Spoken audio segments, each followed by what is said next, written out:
છોકરાઓ અત્યારે હાલતા માંદા પડી જાય, કેમ કે ચોમાસાની સિઝન છે, નવું પાણી આવતું હોય ને એટલે પેટનો દુખાવો ના ને તેને બધું તો હાલ્યા જ કરતું હોય ને એવામાં આપણે છોકરાઓને જમવા શું દેવું એ બધા મમ્મીઓની પ્રોબ્લેમ રહેતી હોય, કેમ કે હળવું ખાવાનું ને પાછું પેટે ભરાઈ જાય ને કાંઈ ઝાડા ને એવું ન થાય એના માટે આપણે શું બનાવવું એ વિચાર આવતો જ મને આજે એ જ વિચાર આવતો હતો, કેમ કે અમારા ભાઈની તબિયત સારી નહોતી તો વિચાર્યું કે થોડુંક એવું નોર્મલ ખાવાનું બનાવી નાખું જેથી ખાઈ લઈને એને બહુ ભારે ન પડે. તેના માટે મેં ચણાની દાળ પલાળી દીધી હતી 1 કલાક. તો જો આપણી મસ્ત દાળ પલળી ગઈ હતી, સાથે મેં એક ટમેટું, 1 કાંદો ને 3-4 લીલી મરચી ને 3-4 કળી લસણની લીધી હતી સુધારી ને એમાં મેં એક તમાલપત્ર નાખી દીધું હતું ને સાથે આપણે બેઝિક મસાલા નાખી જ દેવાના, જેમ કે હળદર ને મીઠું.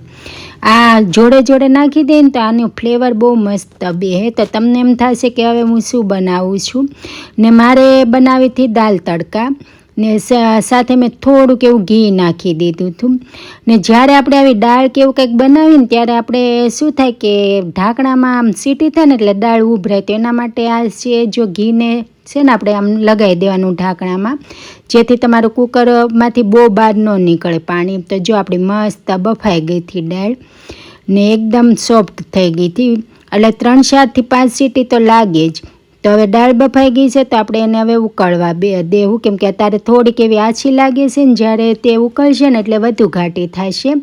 તો મેં બધું મિક્સ કરીને એને ઉકળવા દીધી હતી. તો ગેસ શરૂ કરીને આપણે ઉકળવા મૂકી દીધી હતી ને આપણી દાળ ઉકળે ત્યાં આપણે થોડોક તડકાનું તે કરી લેવાનું છે, કેમ કે આમાં તડકો બહુ મહત્ત્વનો છે આ દાળમાં. નોર્મલી તો આપણે દાળ ખાતા જ હોય પણ તડકો વધુ હોય ને તો જ મજા આવે. તો આપણે નાનું એવું આ તડકા પેન લેવાનું છે, જેથી ગેસની આ જે વરાળ છે ને તડકાની અંદર છે ને આપણે ઘીમાં જ બધું બનાવવાનું છે, અહીંયા તેલનો યુઝ નથી કરવાનો. તો મેં ઘી નાખી દીધું હતું ને આપણું ઘી ગરમ થઈ ગયું હતું એટલે મેં રાઈ નાખી દીધી ને રાઈ તતરી જાય થોડીક ને પછી આપણે એમાં થોડીક એવી હિંગ નાખી દેવાની છે, કેમ કે હિંગની ક્વોન્ટિટી થોડીક વધારવાની. અત્યારે છોકરાને પેટમાં ને એમ દુખતું હોય ને તો હિંગ હોય ને તો પેટમાં ઓછું દુખે.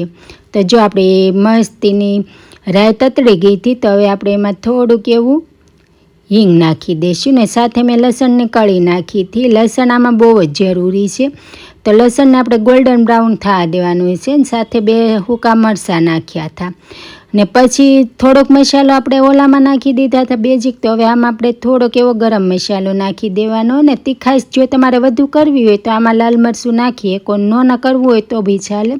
તો હવે આપણો મસ્ત તડકો બનીને તૈયાર છે તો આપણે દાળમાં નાખી દઈશું ને પછી એને મિક્સ કરી દઈશું. તો જો કેવો મસ્ત કલર એ આવી ગયો તો દાળનો ને મસ્ત લાગતી હતી, સ્મેલે ઘીની નાખેલું હતું એટલે બહુ જ સરસ આવતી હતી.